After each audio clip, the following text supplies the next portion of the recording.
Welcome to the Lean Out Your Business podcast, a show dedicated to helping entrepreneurs accelerate business growth and simplify success.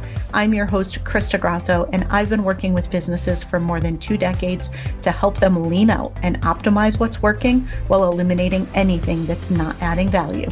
So if you are ready to get more time back in your day, more profit in your business, and to do business differently, growing and scaling on your terms, let's dive into today's episode.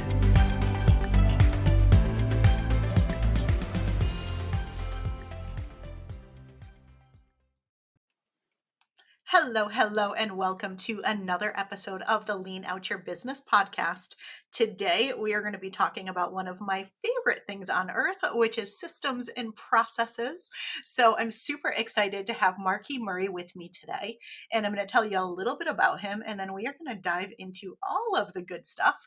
And he has a podcast as well, which you can hear me on coming up really soon. So be sure to check those show notes at the end so you can find out how to check out his podcast as well. Marquis is the CEO and founder of Ditto, where he creates clarity within the work done inside organizations. He and his team accomplish this by implementing standard operating procedures, systems and processes, and automations to make work easier. Serial entrepreneur, he is no stranger to growing and leading successful teams. And in nearly 15 years in the industry, one thing that has not changed is the rate at which stress and burnout affects leaders of organizations and their teams. So he and his Ditto team are on a mission to eliminate burnout for good so teams can focus on the work without the issue of not knowing where or how that work is happening, which is what we're going to talk about today as we dive into eliminating team burnout through processes and systems. And as I shared, he is also the host of his own podcast, which is called In Systems We Trust. So make sure that you check that out. Marquis, welcome. I'm so excited for today's conversation. Thank you, Krista. So am I. And when I hear the bio read back like that, it's always a nice gut check to see like how are we doing with our mission and our vision? Are we living up to it? So thanks for bringing me back to that. Yeah, absolutely. And I want to actually start with that and dive into that a little bit today, because one of the reasons why I was so excited about having you on the show is I am all about systems. I'm all about processes for sure. But I love that your vision is to eliminate team burnout and that there's so much work that you do around that. So can you tell us a little bit about what that looks like and just why is that something that's so important to you? Yeah, if we have to get down to the core of it, I mean, across North America, burnout is one of the things that it's plaguing businesses, and it's moving through at pretty rapid rates and impacting people. And what we often find is that there are the cases of burnout, sorry, that we know about, and the ones that we don't know about, right? There are people that are suffering who are afraid to speak up, or who are workaholics and don't know the negative impacts that burnout and overwhelm is really having on them. And what that leads to is people leaving their workplaces. We are having a hard time retaining talent. It's impacting the team as a whole. Mental health is becoming a topic that is on the rise as well, as it's impacting workers in the workplace. And I have a personal connection to that, as I suffer from anxiety daily, and I'm very public about that. And so it really does align with what I know I need my life to look like, as a family man and as a business owner. And so I want to help my customers and their teams experience the same thing that I'm hoping to bring to the world for the rest of our customers. I love that. And I love that you're so open about that as well. And as somebody who previously has burnt herself out pretty badly and is a recovering workaholic, I Yeah. am super excited to hear what you have to share today, because I know eliminating burnout, working smarter, not harder, all of those things, it's something that my listeners are really passionate about as well. Yeah. So let's dive in and talk a little bit about your approach and your philosophy and how do you do this and how do you do this with teams? Sure. I'm a firm believer that there is a place for everything and everything in its place. And so, as much as we can, we want to create process around how the work is done with teams, but it's not just how the work is done, but it's, where is it happening? Who is completing it? By when does it need to be completed by? And if there is any knowledge that needs to be retained or shared that has to do with completing that work, that's in a place that's accessible and shareable, by the team. Because like I said earlier, a lot of the things that plague businesses today in teams is there is, people doing more work, than they need to. There's double work happening. The right hand doesn't know what the left hand is doing. And so we want to create these systems and these places where information can be stored so that, again, people can access it. So that's really the first step. One of the things that I'm constantly asking myself and encouraging the team to think about is, am I the only person who knows this information? And would others benefit from having this information? Right? The answer is always going to be yes. Right? We've all heard the very morbid, what if you get hit by a bus scenario. I like to think of it as, what if you want to take a vacation, or what if you need to be out of the office or take a step away from work for a little bit? Is there someone else on your team who can fill in? Does anyone else know what you do, how you do it, or by when it needs to be completed by? If you're thinking to yourself now, no, I haven't taken a vacation in 7 years, and when I leave, it's not really a vacation because people are messaging me and I can't sign out of Slack because someone needs me, then it's time for you to start thinking about documenting your processes, getting things out, and sharing that information with someone else on your team so that you can get some of that time back and some of that freedom back that we're all hoping to, continually get more and more of. Yeah, absolutely. And one of the things that I find is when you do have that person who is the holder of the knowledge, sometimes they're a little reluctant to share that because they feel like Right. that's their value. And Yeah. if they take the time to document it or systematize it or train other people on it, they're no longer as valuable. Do you find that as well? And how do you handle that in a team dynamic? Absolutely. I mean, there are times in the past, even in my own business, where individuals who were new to process would be asked to document how they do things, and sometimes the risk is that you feel threatened, right? That's the reality of it. Is that, why do you want me to write this all down? Because if you know this, then there's no longer a need for me, right? But for example, I mean, I know how to cook, right? I can cook a nice meal for dinner for my family, but I could not bake a cake to save my life, right? Like, but recipes exist, and people make livings out of baking cakes and decorating them, making them beautiful. But we all have the recipes and all have access to it. It doesn't mean that we're going to do the same job as well as the expert, the subject matter expert that's been trained and who is dedicated to that task specifically.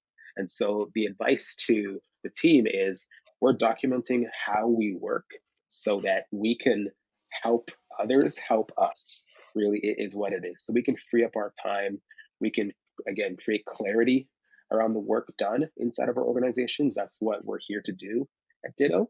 And so that's really what it is. And so how do we combat that? We want to zoom out quite often and give the team a better understanding of what the goal is. And so any of our engagements, we're always looking at it top down, saying, who's involved in these processes or workflows, what tools are required, are there any dependencies between the tasks that are required to complete this process, when does it need to be done by, from a visibility perspective, are there any reports or dashboards or KPIs that need to be referenced or accessed, right? We're gathering all this information and really creating an ecosystem where we can look and see, where are the pain points, what's not working so well, how can we better optimize the work that we're doing so that you, the individual, who is, again, the subject matter expert, no one's going to take that away from you, so that you can do your work better in an environment that's conducive of positivity and good culture, and is also committed to fighting burnout. Yeah, I love that. You are totally speaking my language. And I think what you just described there is such a great example of where systems are so incredibly valuable. And they're not just the documentation of an SOP. I think a Yeah. lot of people approach systems as a bottom up. I need to go document everything we do. And Yeah. they're missing the why behind it, they're missing the what behind it, and they're missing looking at it as a true system as opposed to an activity. Yeah. And so I think your definition there was really quite beautiful and really nicely illustrated why it's so important to do this and how it really does help your company. That's right. Yeah, I'll give you another one if that's okay. Yeah. An illustration that I often will speak to in any webinars or presentations. I've illustrated this on, not illustrated, but I've talked to this on my blog as well, is the simple act of making toast. We all know how to make toast, right? You go and you open up the bag or the box, right? That's the first variable. And then you put it in the toaster and it goes down. But then the toast will pop up and you put your condiment of choice on it and you consume the toast. But think too, where is the bread stored? Is it on the counter? Is it in the fridge? What setting do you put the toaster on? When it pops up, what are you putting it on a plate or a napkin? Are you putting butter on it? Are you putting marmalade on it? Are you putting jam on it? There are all these different variables. And if you ask someone how they make toast, you're going to get an infinite amount of different ways and approaches. And those are some of the problems that we see happening in organizations. People have developed their own ways of doing things. They have their own tool, they have their own structure, they have their own format, and it works until it doesn't. And then you come to a point where things start falling through the cracks. We're using different tools that don't talk to each other. There are different teams that have deliverables that cross over, and they're not seeing the progress of the tasks in those separate tools. They're not coming together on this shared work, and there's confusion that sets in. So, really, the goal is to create standards around how we work. So, we all agree that we use rye toast. It gets put in the toaster for 4 minutes, and when it pops up, we put salted butter on it and we consume it right away when it's melted and dripping hot, right? And so we all agree this is how we're going to make our toast. And that's really what it all comes down to. If I can provide another, just an analogy for you. Yeah, no, that is such a great example. And it's true. And I think some of the issue lies in the fact that if you ask the team, does everybody know how to make toast? They all say, yeah, yeah, we got it. But at Yeah, the end of the day, they don't even recognize that everybody's making toast different and they all have their own unique tools and processes and systems and approaches. So I think that's an exactly. excellent analogy. I love it.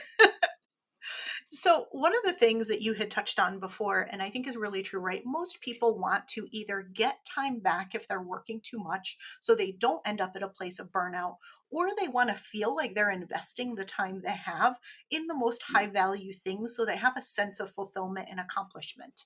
And how can how can we support a team in doing that? Where do automations and where do processes come into play in that whole desire of somebody to just want to make sure they're working on the right things at the right time and that they're providing value?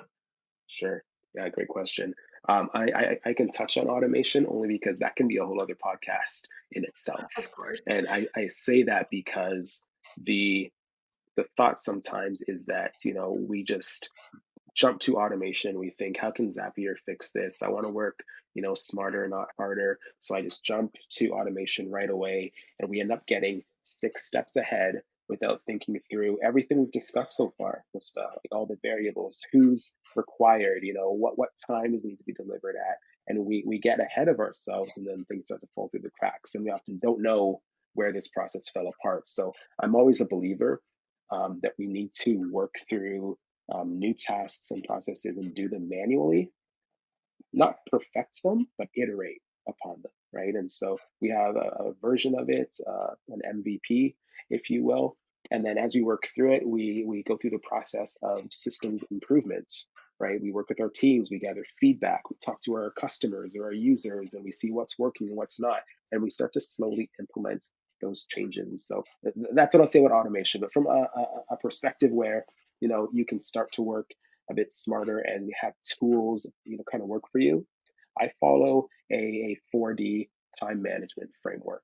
And so, for those listening, sorry, I'll do my best, but it's a matrix more or less where there are 4 quadrants in it, and the quadrants are do, defer, delegate, and delete. And so, whether you're a leader of a business or a leader in a department, you can do this, to manage your email or to manage and prioritize your tasks. And it's to put your all your tasks and all your to-dos, all your communications into one of those 4 buckets. Either it's something you need to do that's urgent and important.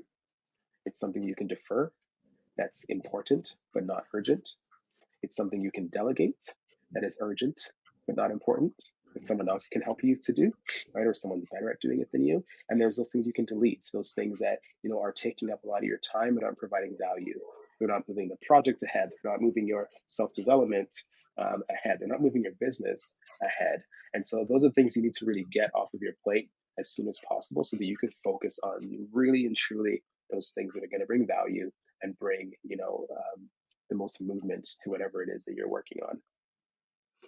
Excellent. I love that. And one of the things that I want to dive into next, I love that you touched on automations. You talked about that process, but what is the Mhm. role that SOPs play? And for somebody who maybe isn't familiar with what an SOP is, how do you approach SOPs, and how do you think that they do help us make sure we're working on the right things and doing things as efficiently and effectively as possible? Sure. I must be hungry today because I've talked about cake and toast so far. But here's a third one. SOPs are really, if you think about it at its simplest terms, they are a recipe, a step by step guide on how you achieve a certain task, right? And so sometimes I'll date myself by saying this, but MapQuest was a tool that was around. I mean, it's still around, but we relied upon it a lot more when I was younger, to get to places. We didn't have Google Maps in our cars. We didn't have Siri with us. And so you would go and type in your destination and it would print out your list of turn by turn steps. And as you were driving, you'd be referencing all these, loose sheets of paper, how dangerous that was. But really, that's essentially what an SOP is. It's we have somewhere to go, we have a destination or a purpose, there's a task we're trying to fulfill. And these are the steps that are required to get there. And we literally list them out. Step one, ABC, step two, right? And then you keep listing those things out until we get to that desired outcome. The reason why we use SOPs is to create, again, standards around how we work so that there's no questioning how a task is completed. Within an SOP, you want to have, like I said, the purpose. We want to know where we're going, why we're using this, why we're completing this task, if there are any resources that are required. So we need to reference something or go find a password or, look at another document or, find another person to, complete it with us. That's documented in there as well. If there's any reading that needs to happen, if you need any levels of access, whether it be like permissions in software, you're an admin or editor or whatever analyst, all of those things are listed in the SOP, the standard operating procedure, so that there's no questioning what's required, what's involved, what it needs to be completed by, and what are those steps. And so that's probably the simplest way I could break it down. Is just a list of activities you need to complete that task.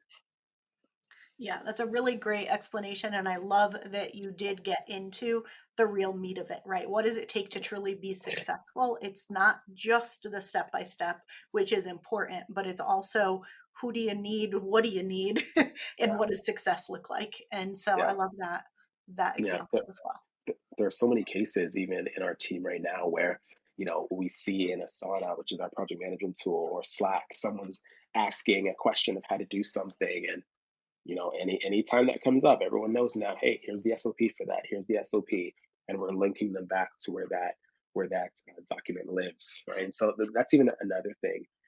It's where does this information live, right? That's so important too, because the more of these documents you start putting together, um, the harder it can become to find them and to access them and to make sure that they're all up to date and that everyone even knows where to find them and that it's categorized properly. And so, I mean, at its core, it could be something like Google Docs that you're writing out these steps in, and then those live inside of folders that live inside of other folders. And so that's one really simple way. A tool we love at Ditto is Loom.com. We get on and we record our screen, and that allows the person on the other side to get a visual walkthrough of what's happening, how to complete that task in real time on video. So that's for our visual audio learners. We have the written SOP, and then there are also screenshots along with that. And so loom.com is another great place where if you don't want to write it out, you can just have a bunch of videos that people can go watch. There are tools from Atlassian. One of them is called Confluence, where you can put information in there. There's Almanac, that's great at document management and resourcing. We happen to house all of our SOPs inside of Asana. We've created various projects where they live, and we have a template that we use so that it's consistent across the board.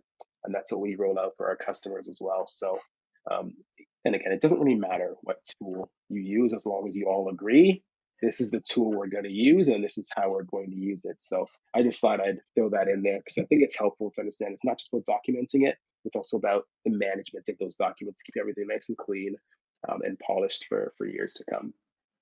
Yeah, absolutely. And I think, one of the most frustrating things I think for so many business owners is they hear they need systems. They think systems, they don't really think more strategically about it. They more go out and create SOPs. And sometimes they're more just step by step. They'll record some videos. Maybe they'll do the steps plus the screenshots, but it just gets put somewhere, never to be found again and never to be looked at again. And then a lot of times they'll come and they'll say, well, I already tried that. I already tried to implement systems. I already tried to do SOPs. They didn't help us. And they don't help if you don't use them. But I think a big piece of using them is accessibility. It's the ability to find them. It's having a regular cadence of maintaining them so that they stay accurate. And so you're taking the time to optimize them. And so, what do you recommend from a cadence for looking at your processes and looking at what you have and keeping them current?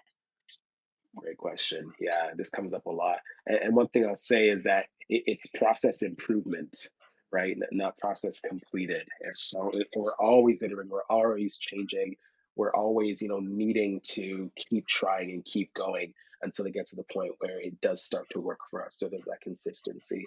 And so, from a frequency perspective, what I recommend is at a minimum once a quarter, you're looking at your standard operating procedures. And so we will want to categorize them, like I said, whether that's in folders or using some kind of document management software, where you're categorizing them by um, administrative type tasks and tools. So whether that's documents and forms, or you have a marketing team and you have your creative tools, and you are doing any kind of onboarding for customers. You have a customer onboarding section and all the SOPs that link within that.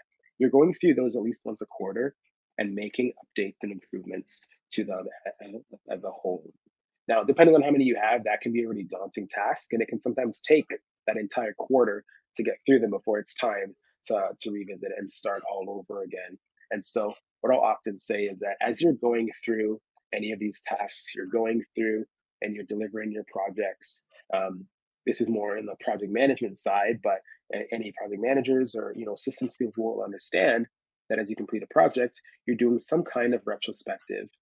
You're looking back and you're seeing what worked well, what didn't work well, and what lessons learned were there that we're going to take and put into the next time that we're doing this. And so that's a great opportunity at the end of each project to assess what didn't work well, what can we fix right now, and implement into those SOPs so that we don't make those same mistakes the next time.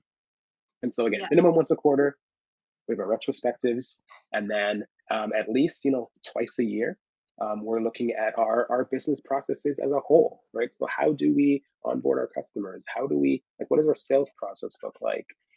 How do we do all of these things at a high level in our business?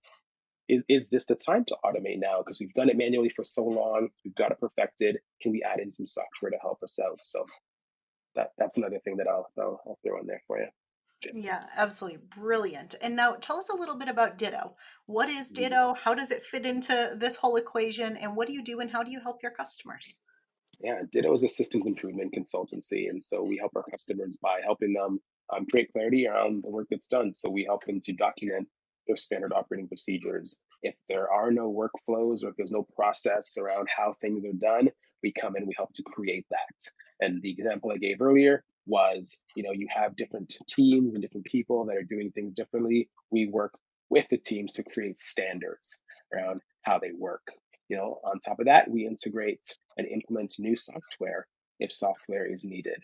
And then we really create an ecosystem around how the business operates so that the team can work smarter, not harder, and be more effective in everything that they do. That's excellent. And where can people learn more about you, learn more about Ditto, and really kind of Yeah. immerse themselves in your world? Yeah, thinkditto.com is our website. And if you hop on there, you'll see a little pop up on your screen within about 7 seconds. Where we have a freebie for you. It talks all about systems improvement and all the common pitfalls that businesses will fall into. And so it's a great resource for you. It's called The Agency Problem, why your business's small problems are bigger than you think, and how to fix them.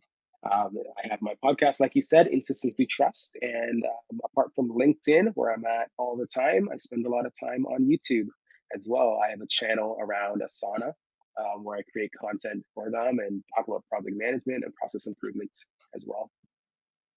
Excellent. All those links will be below in the show notes. So make sure you check out everything Marquis up to. But I'm super interested to hear what you have to say because you already talked about working smarter, not harder a few times. So the Yeah. question I ask everybody is how do you work smarter, not harder, and keep things lean in your business? So super curious to hear Mm. what you have to say. Yeah, I would say when it comes to process improvement, we often think that like throwing tools at it or throwing a new process at it is going to fix it, right? It's not always adding something to the process that makes it better. It's oftentimes reflecting on what you currently have and removing steps from the process, removing a redundant tool, removing a person or a responsibility from the process to further add clarity, to add precision, to be more effective, right? To manage your resources, budgets, it all trickles down. So that would be my encouragement. As you're thinking about what your processes look like, don't think, what can I add to this to make it better? Think, what can I remove? How can I make this simpler? And how can I streamline the work that we're doing? Brilliant. You are definitely speaking my language there. I love all of that. And as we wrap up today, just any final thoughts for people on how to leverage processes, how to leverage systems to really eliminate team burnout and set themselves and their business up for success? Yeah, I think you said it, Krista. Like, if you don't have them, and if you don't try to implement systems, then you're never going to realize success or this movement in your business, because it really does change everything. And so, I would say, don't think of documenting your processes as this massive load that you need to carry. Start small. Start with your day to day. Start with, what does your Monday look like? Do you have to prepare a report? Is there a meeting that you need to host? Right? Who's in attendance? What's the outcome of that meeting? What happens on Thursdays? Start with your role. Start small. Document everything that you do. Don't feel threatened that you're going to lose your job. Right? That's not how it works. Right? Start really small and just write it down.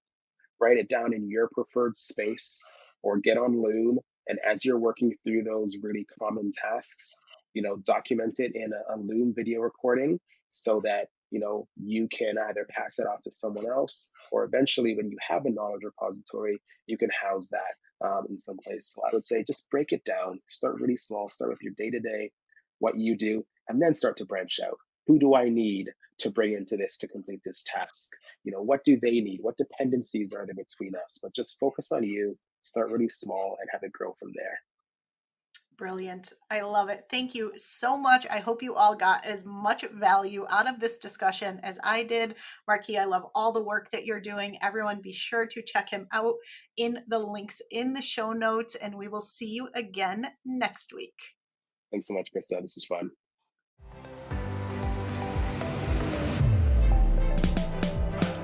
Thank you for joining me for another episode of the Lean Out Your Business podcast. I hope you got a lot of value and actionable insights from today's show and would love if you take a moment to leave us a review.